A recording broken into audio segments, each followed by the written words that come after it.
so we're talking about the kinetic energy of rolling.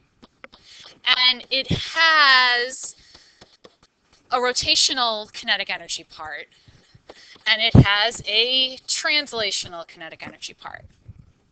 Okay, so the rotational part is the expression that we would usually use for rotating bodies, 1/2 I omega squared. It's usually I center of mass, but if you have something that's not rotating around its center of mass, then you got to take that into account. And then for V trans, or V translational, it's 1/2 m V center of mass. Okay, so when we have rolling objects, we must consider both parts.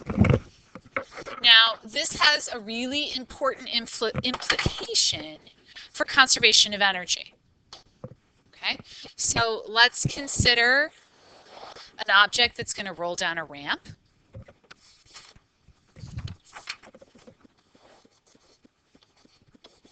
The ramp has some height h. My object has some mass m and some radius r. The way I've drawn it right now, it could be a disc, it could be a cylinder, it could be a sphere, it could be a spherical shell. If you squinted your eyes, it could probably even be a hoop.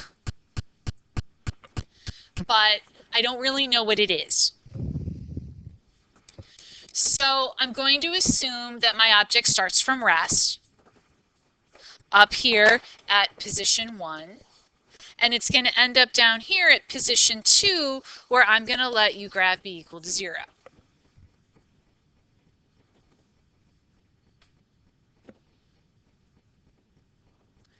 Okay, so if there are no external forces, I can assume that energy is conserved and that the total energy at position 1 is equal to the total energy at position 2.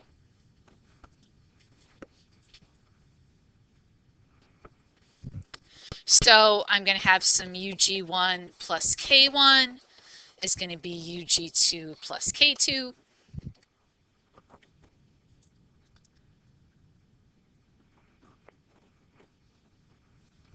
Anything I can get rid of?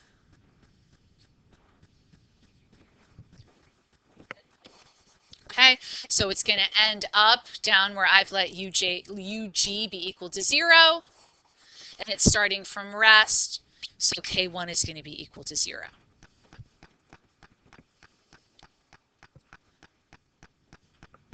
How do I write UG1? MGH. It's just sitting up there. It has some gravitational potential energy. I don't have any springs. I don't have anything else.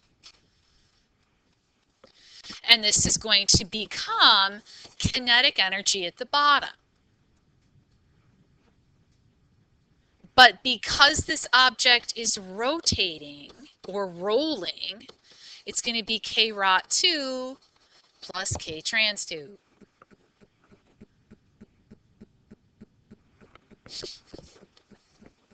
So I'm going to have MGH is going to be 1/2 I, and in this case I can say center of mass because it's orbiting, it's rotating around its axis, plus 1/2 m V center of mass squared.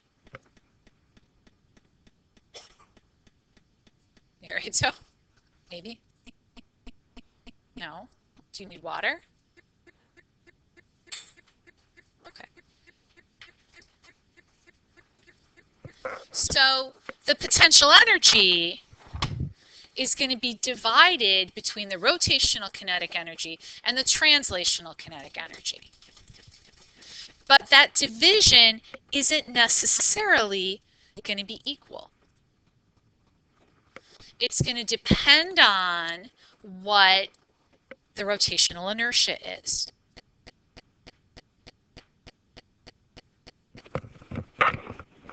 Okay, so let's consider or compare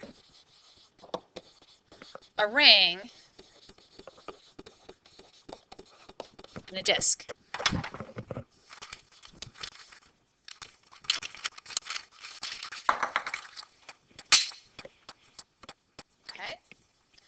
My ring and my disc have the same radius.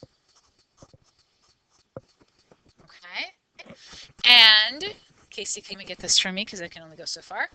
They have the same mass, right? Give or take. I mean, they have the same mass, so pass them around.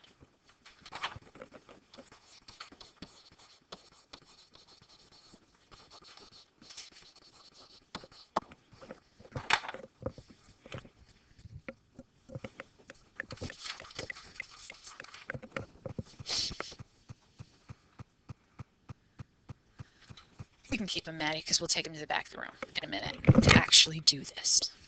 Okay? But even though they have the same mass and they have the same radius,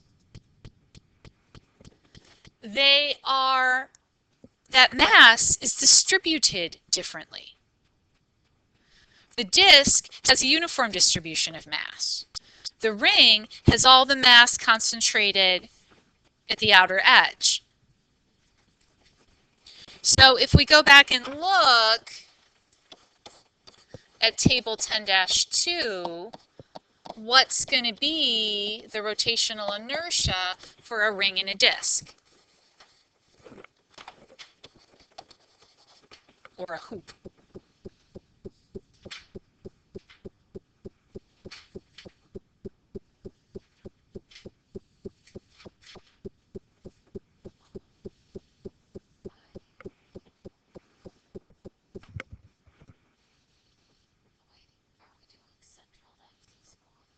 Central axis, yep. Good question. For which? Okay, and how about a disk? It may also be a cylinder.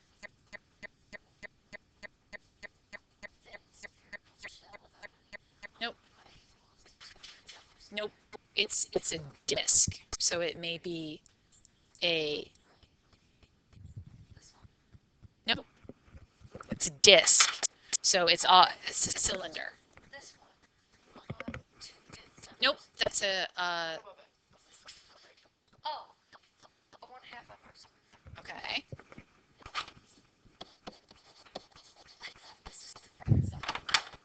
Okay. So again, they have the same radius, and if you hold them one in each hand, they have the same mass. So the question is, if we roll those objects down an incline from the top, which one is going to reach the bottom first?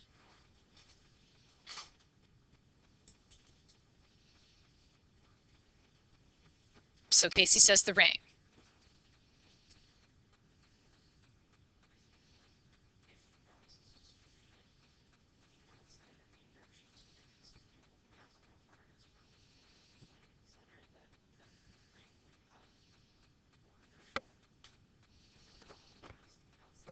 So what's going to reach the bottom first? Okay, so I've got 3. You were the ring, right? So I got 3 votes for the ring. Who else is voting ring? Elisa. Sari, Gianni, Priya, what are you doing? Ring or disc? Don't be a sheep. Don't go with the herd. Make up your own mind.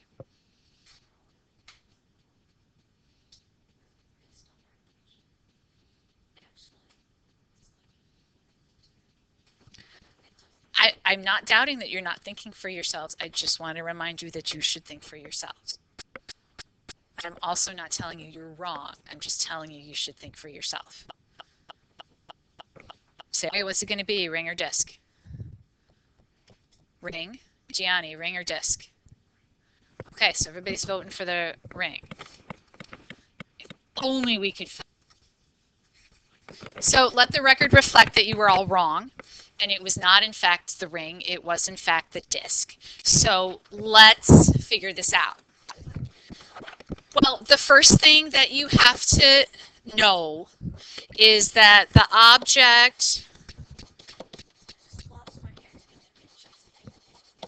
with the greater translational kinetic energy reaches the bottom first. Okay?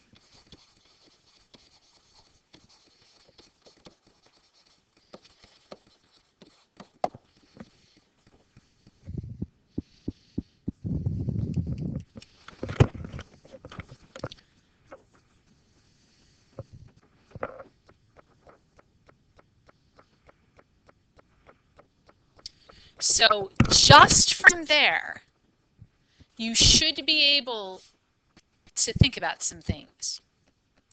For instance, the ring has a bigger rotational inertia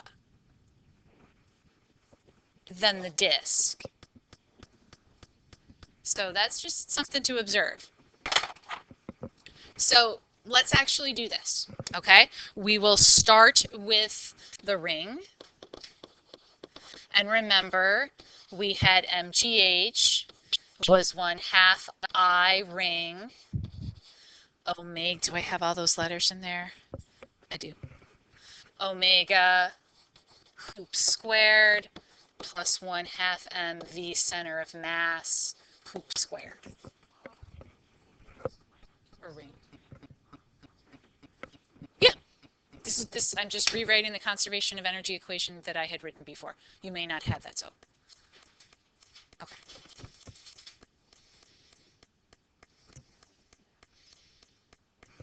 Okay. Hoop ring, same difference. Is it really going to bother you if I have hoop instead of ring?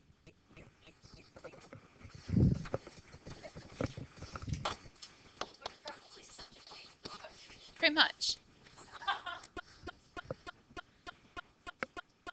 First world problem. Again. But I will be consistent, but I will be consistent my way because my notes say hoop. Okay. We'll change that to hoop.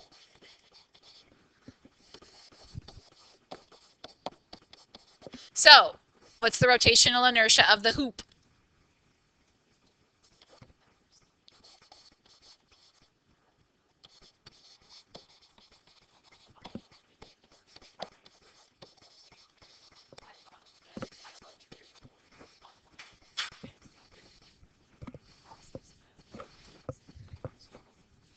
It's okay.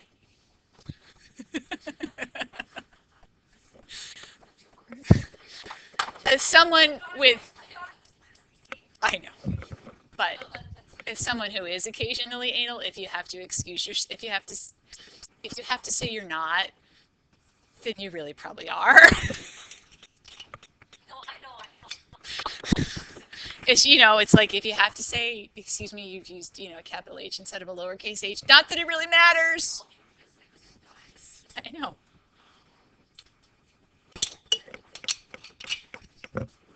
Which is why I do what I do. All right, so what I really want to know is what V hoop is going to be and what V disk is going to be. Okay, because the thing, if they have the same masses, the object with the greater translational kinetic energy is going to have the greater velocity. Okay, but I've got a whole bunch of stuff up there that I don't know. Now, my masses cancel, which is lovely, but I had that omega hoop. What can I do about omega hoop?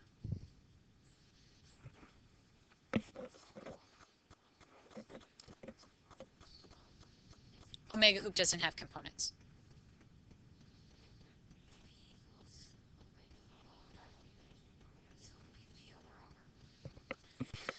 Okay, I can certainly say that V hoop is equal to omega hoop times the radius of the hoop, but that's not breaking it into components. I can do that. No. Number one, kinetic energy is a scalar, so there's absolutely no way that I am going to talk about a direction here. Okay. So this is the way to go. This is the thing to do, but that's not breaking it into components. No, you're just, it's kind of like a conversion, but again, not really. I really just would have been happy if you'd said V was equal to omega R, which I think is what Priya said. Because omega hoop and V hoop are not unrelated. They are related. They're tied to each other.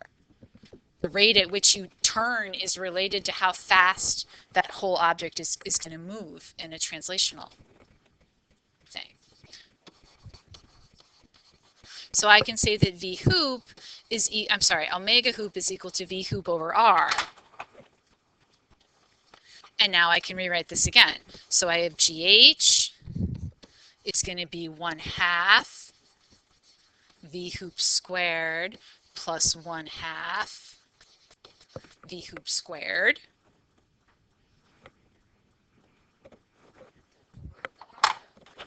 Well, it got combined in with this, right? Oh, okay. So really this equation was enough. I didn't need to write the second one. Okay. And so this is going to tell me that GH is equal to V hoop squared, or V hoop is the square root of GH.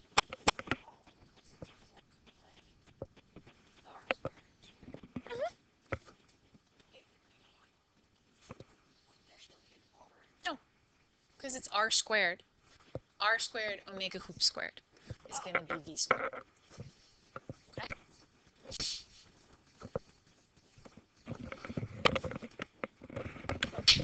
Is that green one? So, just so that we have it, over here, V hoop is the square root of GH. Okay? All right, we good? We got it? All right, so let's talk about the disk. So again, if I go back to conservation of energy, I have MGH. It's going to give me 1/2 I disk. Omega disk squared is going to give me 1/2 M V disk squared.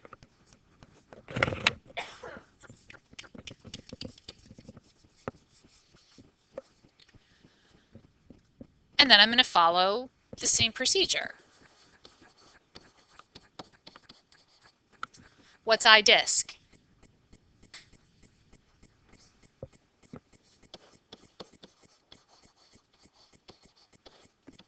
Times omega disk squared is 1/2 M V disk squared.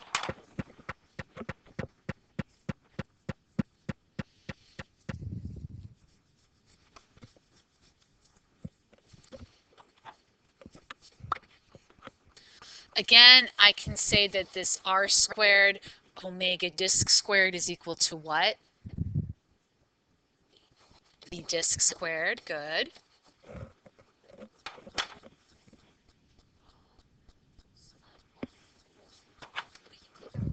Yep, I'll cancel my M's. So let's just see. So we've got GH. 1/2 times 1/2 gives me a quarter.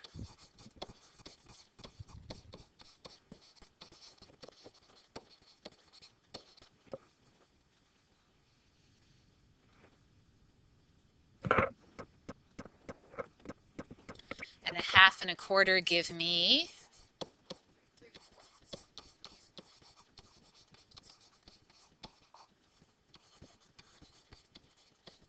so V disk is 4/3 GH compared to V hoop, which is radical GH. So which of those is going to be bigger? Yeah.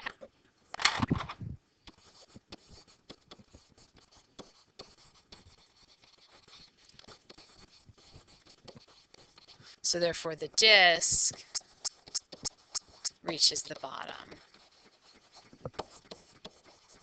first.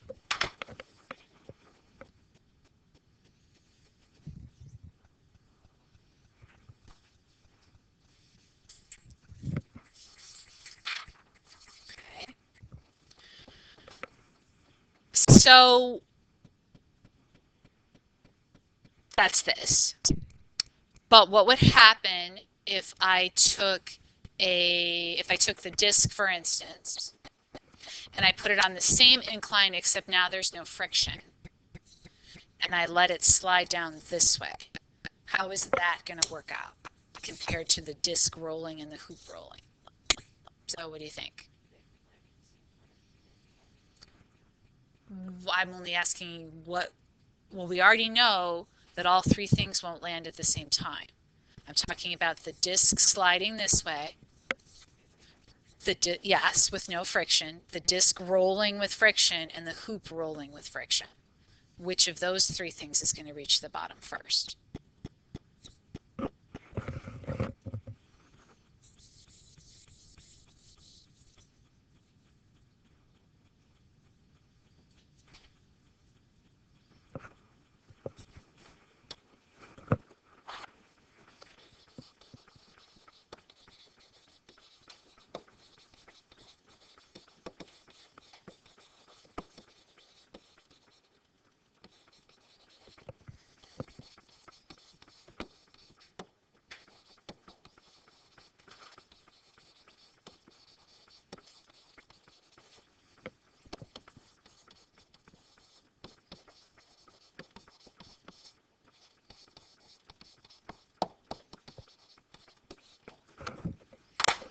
Okay, that's my question.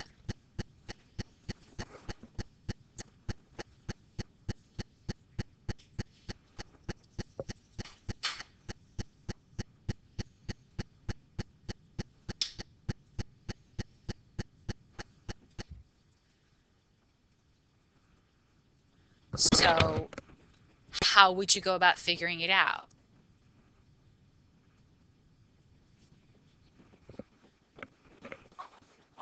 Okay, so all my potential energy at the top becomes potential energy, I'm sorry, becomes kinetic energy at the bottom, but it's all what kind of kinetic energy?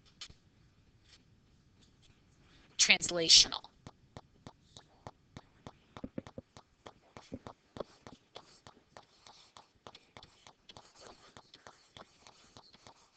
Yeah, so now that velocity, that speed, excuse me, would be the square root of 2gh. So letting the object slide down without friction is going to have it go much faster than any rolling situation, because I don't need to take part of that potential energy and put it into the rotational kinetic energy. I can put all of the potential energy into translational kinetic energy. That's with no friction, and it has to be the same incline. So,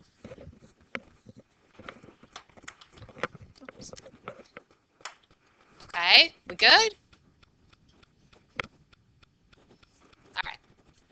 So the next thing to talk about is the physics of smoothly rolling and the friction that goes with it.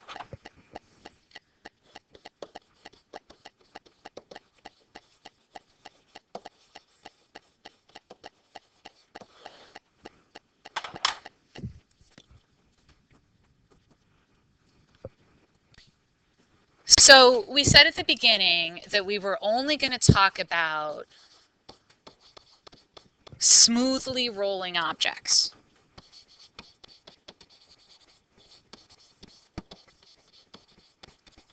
Which means there's no slipping. Which further means, and we talked about this the other day, is that the point in contact with the floor doesn't move parallel to the floor.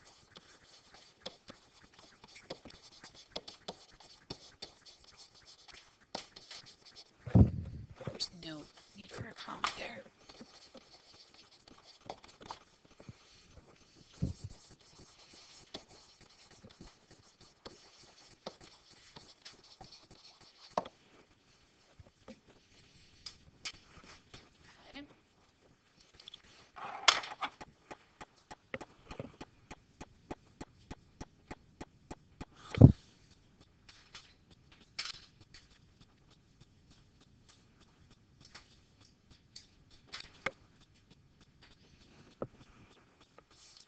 So if I have my surface and I have my rolling object,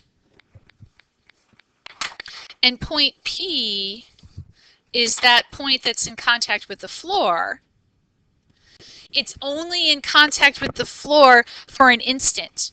before it releases itself and rolls away, like we were showing with the bike wheel on Monday. Okay?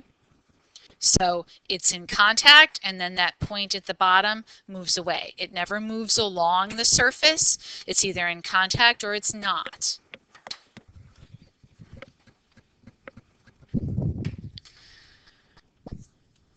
So for this to happen all the time at constant speeds and while accelerating, there has to be a friction force. Now, you are all too young, but when I was growing up, my mother had this bike, and it was an exercise bike, but the way you changed the tension on the bike was there was a band. Have you seen one of those? That went around the wheel, and you tightened it up. But if you pedaled really fast because you were a kid and you were playing with it as opposed to trying to exercise, if you pedaled really fast, you could get the wheel to turn without the belt turning with it. And that was slipping. Okay. So let's talk about how we're going to do this here and how this works. So if the wheel accelerates to the right on a flat surface, so it's going to have some velocity center of mass to the right. I'm sorry, I don't want it to be velocity center of mass. I want it to be the acceleration center of mass. Okay. Then slipping would be equal to motion to the right without rotation.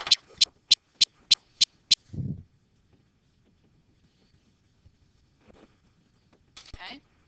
So if I'm accelerating that way, then I've also got an omega that points in that direction.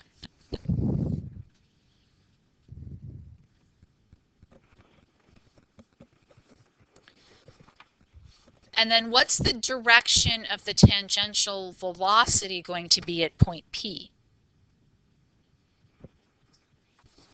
Okay, so I've got some V tan.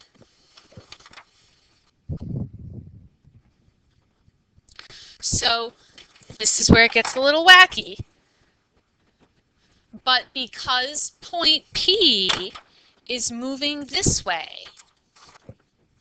if it were to slide, that's the direction it would go. I know. No, I don't have anything that demonstrates it.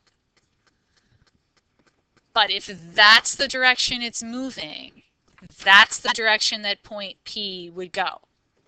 So what that's telling you is that the friction opposes the motion. So the static friction force points that way. Maddie.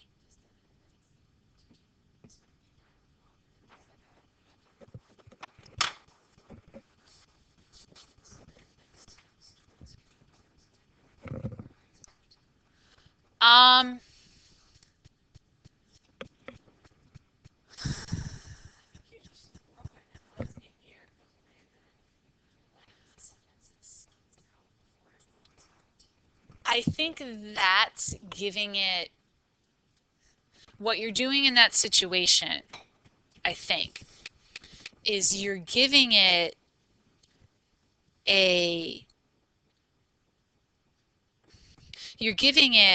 acceleration in two different, you're giving it a center of mass acceleration this way because you're throwing it in that direction.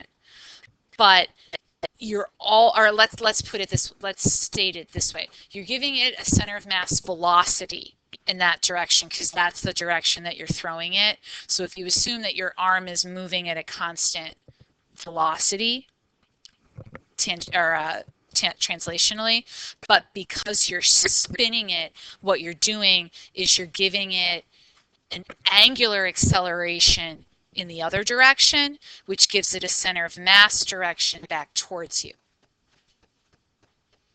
So that's why that center of mass acceleration eats away at that original center of mass velocity that's this way, and then it eats away and it runs out, but that acceleration still points this way, so it brings it back to you. I'm guessing. I don't know, but that makes sense to me. Okay. Spin in general does weird things, like if you call it putting English on it, when you throw a baseball or a softball and you give it a spin, that changes the way it behaves. Okay. But it's static friction and it points that way.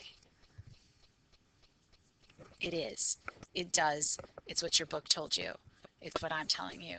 It's weird, but it's the way it works.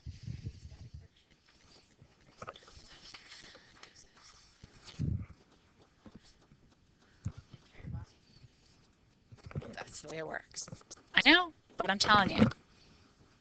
Okay, but remember that this is for, and this is really important that you remember, this is for a flat surface. Because it's going to be different when we're going on an incline.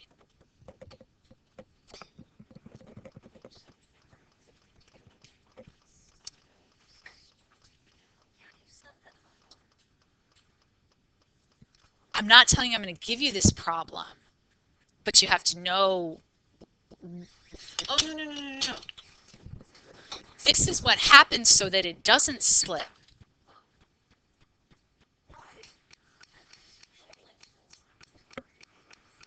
So this is flat surface, no slipping. What? We're going to do an incline next, because an incline is different. But on a flat surface with no slipping, that friction, static friction force is pointing in that direction.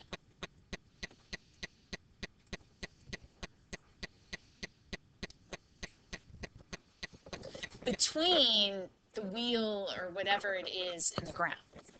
All right?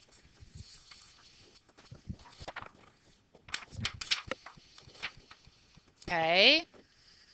You're not with me, but we're moving on anyway. I can tell, Gianni. I can tell. Okay?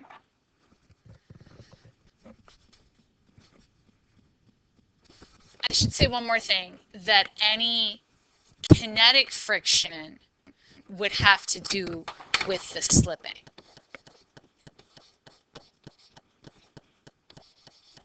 Okay?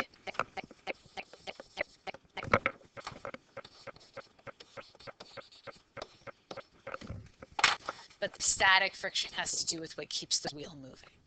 So you can't roll without friction. An object on a frictionless surface will not roll, it will slide.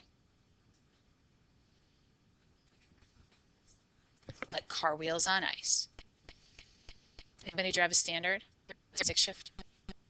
Okay. Everybody should learn how to drive a stick shift, because someday you'll be in a situation where the person you're with is incapacitated for whatever reason, and you don't want to get in the car with somebody who's incapacitated because they're having a heart attack, because they're drunk, because they're high, and you don't want to be stuck where you are. So as a mother and as a person who cares about you, you should learn how to drive a stick shift on principle, which is also why you should know how to drive on principle. Even if you hate driving, even if your parents aren't going to buy you a car, it's a safety thing that you need to be able to take those keys and get home. Okay? However, if you are driving a stick shift, when the wheels stop turning, the engine stalls. So you start to skid in a stick shift, and now what's going to happen is your engine's going to cut out. And now you have no control over your car. So as soon as you're skidding, you need to put the clutch in and be in neutral, so that when you stop skidding, you have control of the car. Or if you have to turn into the skid or any of your defensive driving things, you need to have control of the car. And you won't if your car has stalled. I say this every year, but I really believe it, and it's really important. Okay.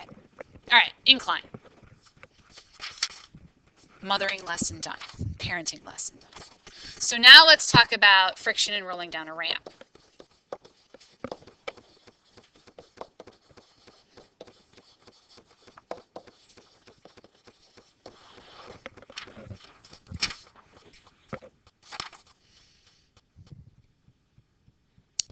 And basically what we're trying to do is find an expression for the center of mass acceleration.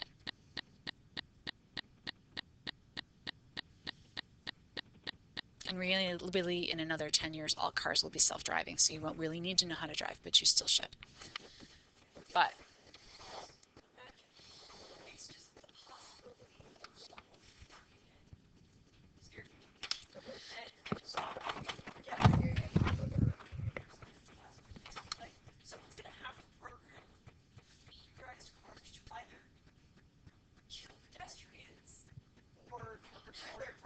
yep. But that's what scares my mother.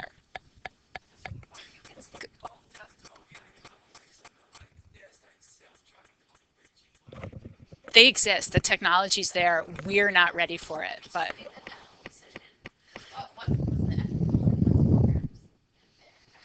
do you? I mean, well, or here's the even worse decision. Exactly. That's the thing. Is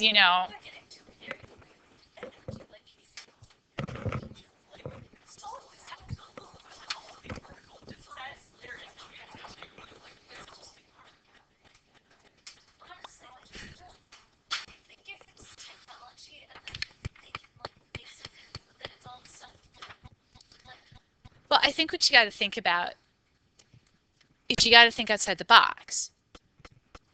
You can't. I think we are approaching. It's more than a crossroads, but we're approaching a place where we have to rethink how we do everything and how we lay out everything. So here we are in this country facing a major infrastructure upgrade. Well, I mean, we need to do that regardless of the politics. We need to do that. Our country, physically, it needs to happen.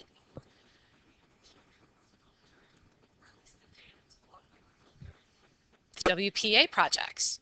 Buffalo Zoo was built during the WPA projects.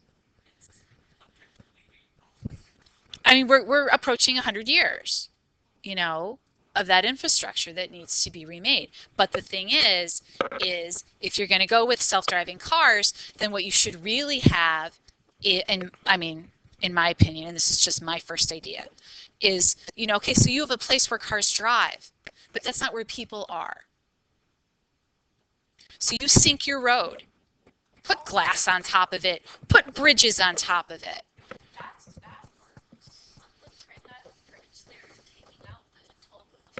Okay.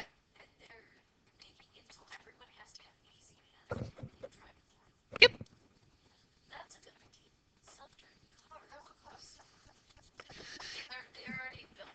But not she means my idea.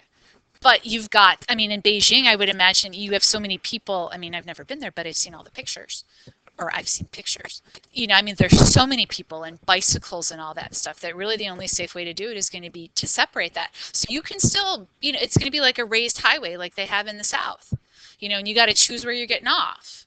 You can get off at every intersection or whatever, but, you're going to have to separate so that you shouldn't have to be in that situation regularly where do you kill the kids who aren't paying attention, or do you ram into the car next to you and maybe kill them and maybe kill yourself?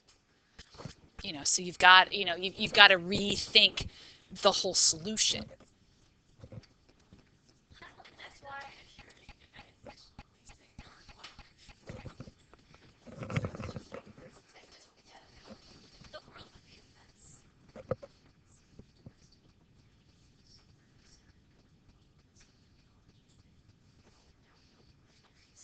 Guns, germs, and steel.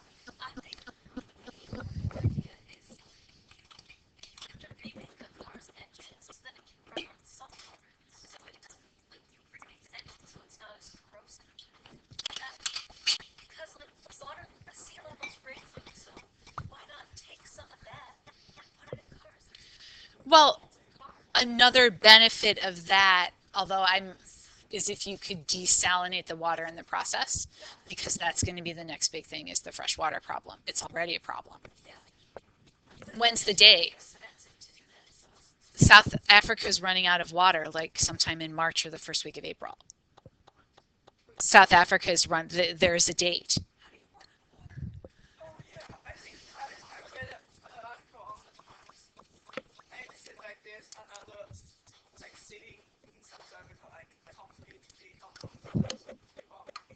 Mm-hmm.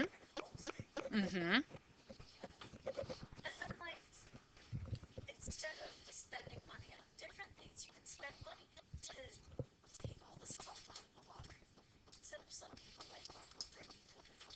Well, okay, we're not going to go. But remember, we need you because I'm done.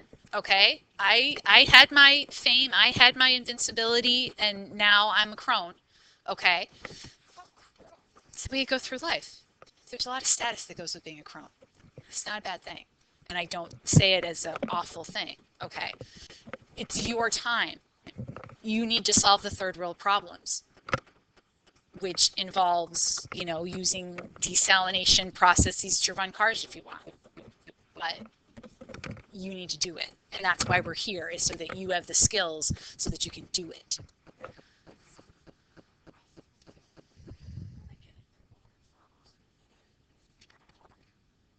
I don't know. The world did not tell me that part. They only told me about the date and how they're trying. I mean, I get like 10 minutes of NPR a day, and that was my 10 minutes.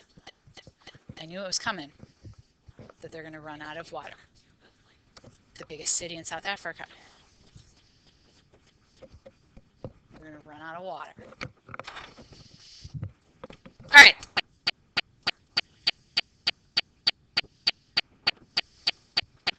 Okay, that's why we have laptops. The first class that had laptops, I don't mean like the first grade level that had laptops. The first class that had laptops was Scientists for Life. We piloted the program so that we could do that. So that I could say, South Africa's on a clock, and everybody could research whatever they wanted to research, and then we could talk about it. So that was the purpose of that class when Dr. Sikorsky created it. All right, but let's get back to giving you the skills that you need so that you can think outside of the box and solve the problems. I have hope. Okay, you think I'm kidding when I say I expect you to restart civilization after the zombie apocalypse. I'm not. I have faith in each of you that you're going to do it. All right, so I'm going to have forces acting on this object, right? It has some mass m, some radius r, capital R. Not that it matters, but I've been using capital R in my notes. Okay. And you know that this object is going to have forces on it. So what are the forces that are going to be on my object? There's always a gravitational force. As we've started talking about, the gravitational force is applied at the center of mass, because now it matters where my forces are applied. What other forces do I have acting on here?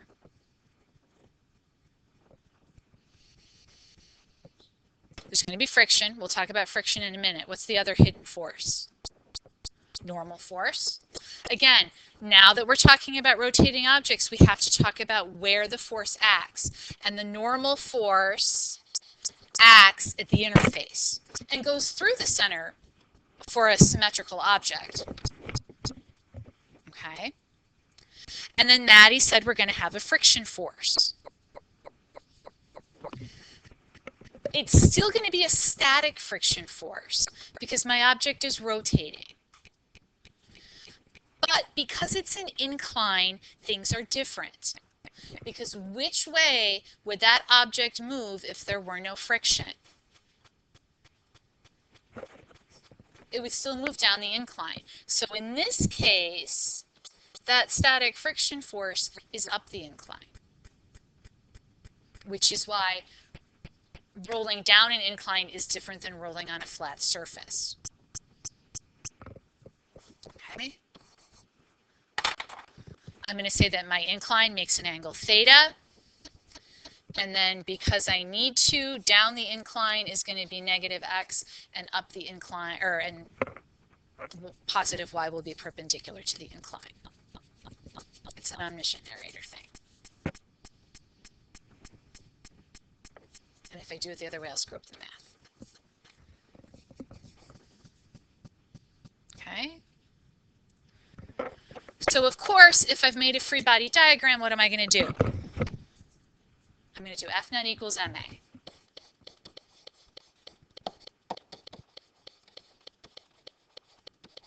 Since what I'm trying to find is the center of mass acceleration, which is going to look like this, I'm going to be summing my forces along the x direction.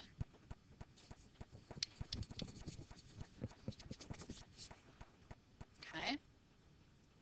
So what are my forces in the x direction? So I'm going to have my static friction force. Note that it is not a maximum static friction force. There's no reason why that has to be a maximum static friction force. What's my other force in the x direction? So I have FGX. Note that everything still has a vector symbol on it. I haven't put in directions yet.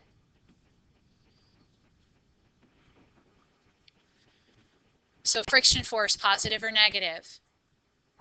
Positive. Gravitational force, positive or negative?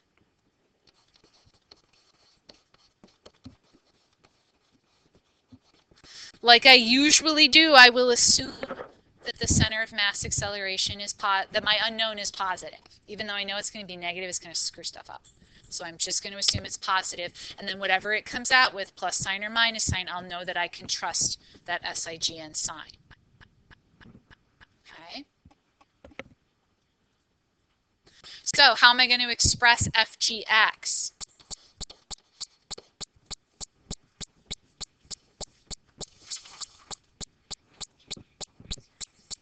MG.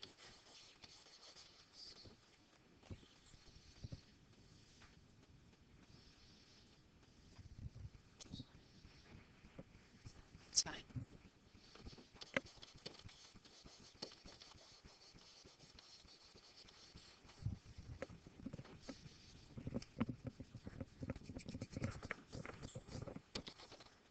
This is 90 minus theta, so that's theta.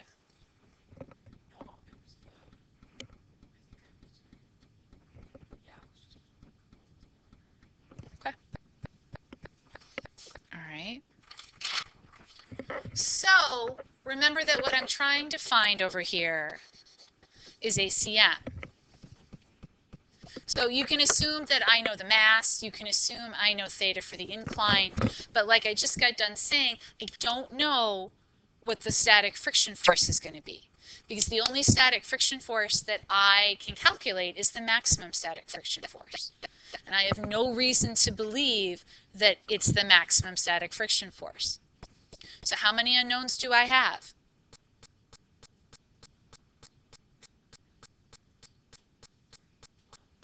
Which three do you think I have, Casey? Yep. Assume I know theta because it's the incline. Okay, so I don't know what Fs is, and I don't know what the acceleration is. How many equations do I have? One. So what do I need, Sari? If I have two unknowns in one equation.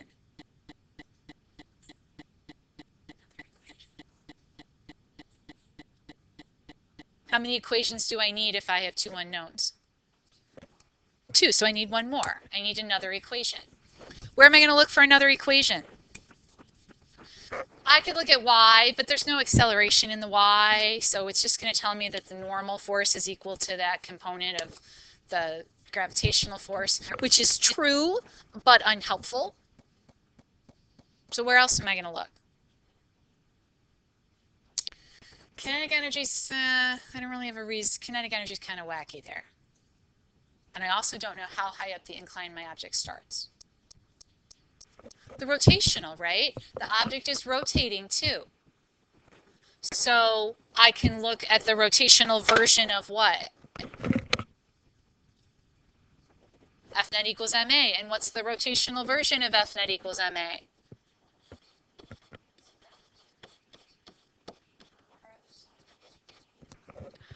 Too many things together. What is Newton's law? F tau net equals I alpha. Okay.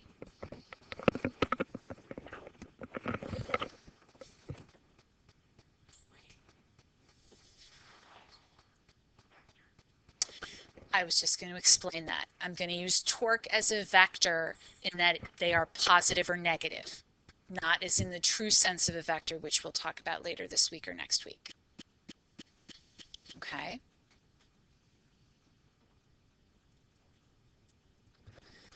So, and of course, we should remember that we express tau at this point as RF sine phi.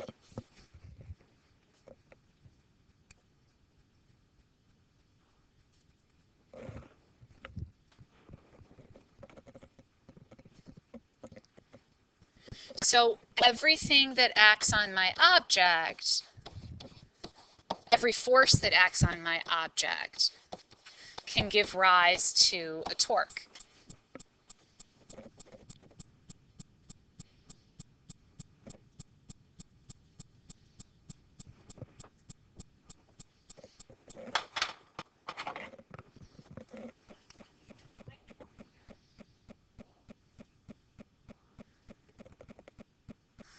Other than RF sine phi?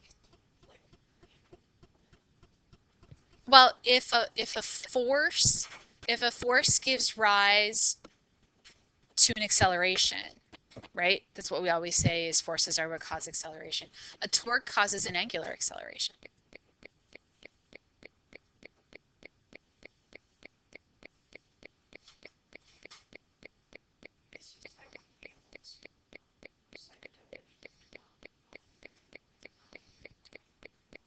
What's your definition for force?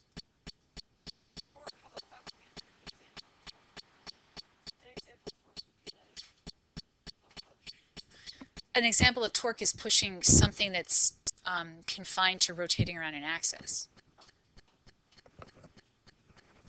Okay, like with the door is always a good example.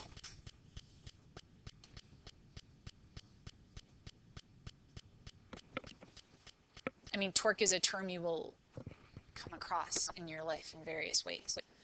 But let's talk about this now. Okay, so let's talk about the normal force. Here's my object again. So here's going to be Fg. Here's going to be N. And here's going to be the static friction force. Okay. In my equation up here for torque, what's R?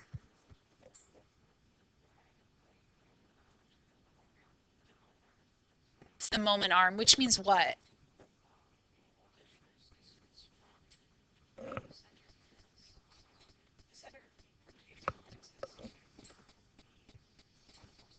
Right, so R, which is that moment arm, is the shortest distance between where the force is applied and where the rotational axis is. So our rotational axis is right here. It happens to be the center of mass. So Fg, where is Fg applied? At the center of mass, which also happens to be the rotational axis. Okay, so what's the moment arm going to be? What's R going to be for Fg? 0. So what's the torque going to be due to Fg? 0. Okay.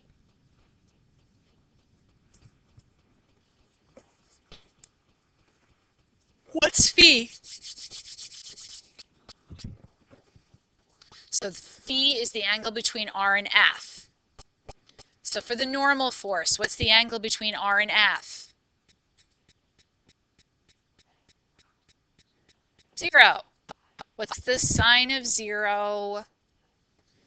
0. So what's the torque due to the normal force? 0.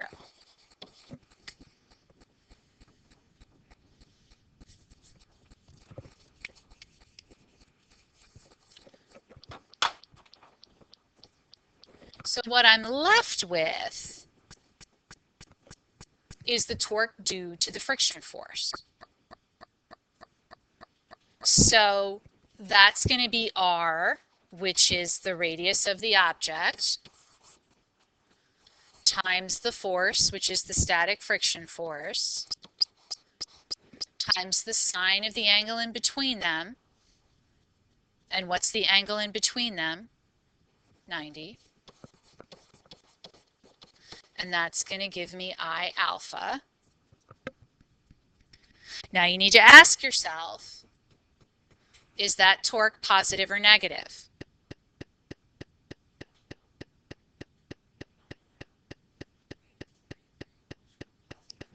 The torque due to the static friction force.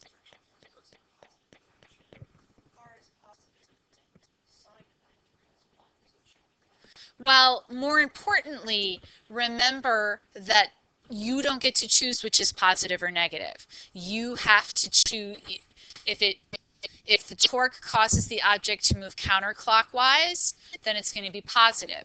So think of the force as a string, and if you pull the string, the object turns this way, which is going to be counterclockwise. So it is going to be positive, but it's a question you have to ask yourself every time. Okay?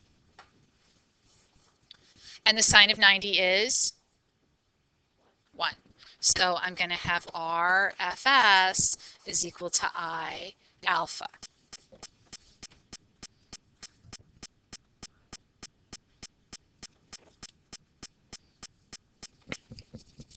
So this helps me a bit.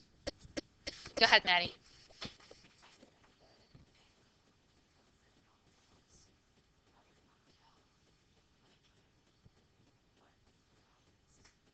Well, no. R really goes this way because it's going from the axis of rotation to where the force is applied. And then N goes this way. So the angle in between them really is 0. Okay.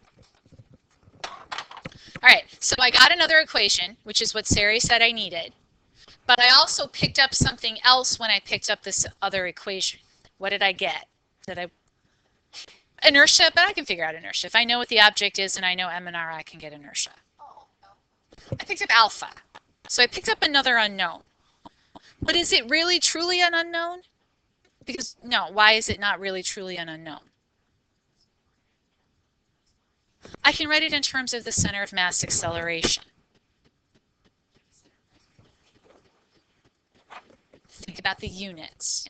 If you make it center of mass acceleration times r, that's going to give you meters squared per second squared. And that's not what I want. What do I want the units of alpha to be? No, radians per second squared.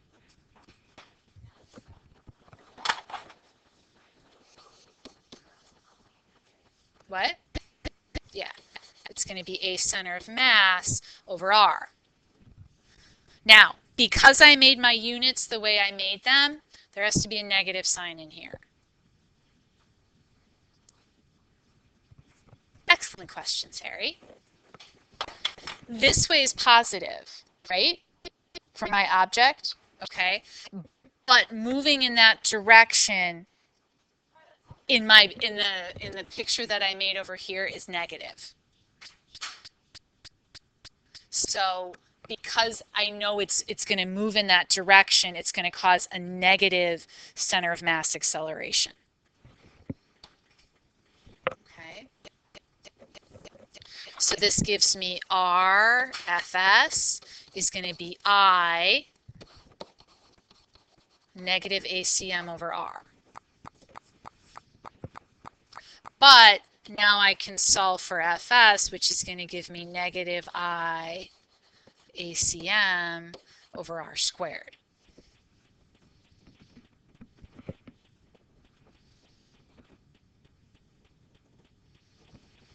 Okay.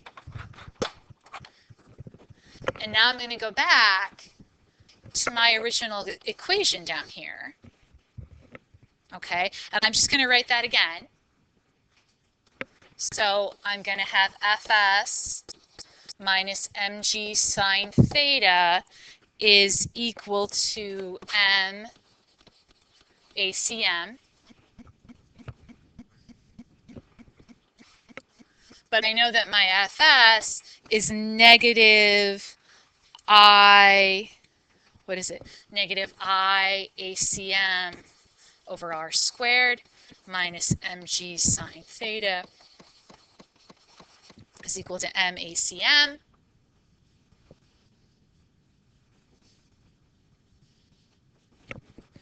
And then what do? I get all my unknowns on the same side. So I'm going to have negative mg sine theta is going to be ACM times m plus I over r squared, which I lost in that line. I apologize.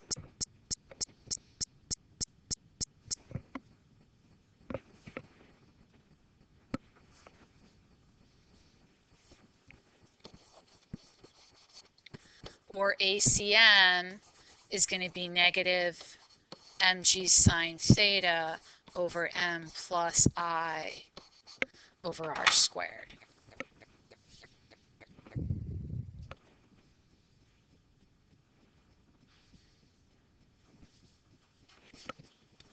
And I would probably even take it one step further and say ACM is negative g sine theta over 1 plus I over mr squared, because I know in my heart of hearts that I is going to be mr squared.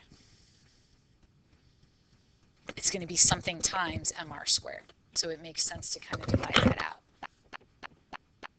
And then what I'm really doing is modifying what would happen if my object was just sliding down the incline. Because if there were no friction and the object wasn't rolling, its acceleration down the incline, I believe, would be negative g sine theta.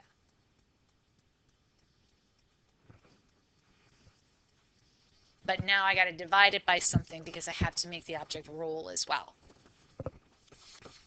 Okay? So we'll end here because we went for a really long time without a break. Okay?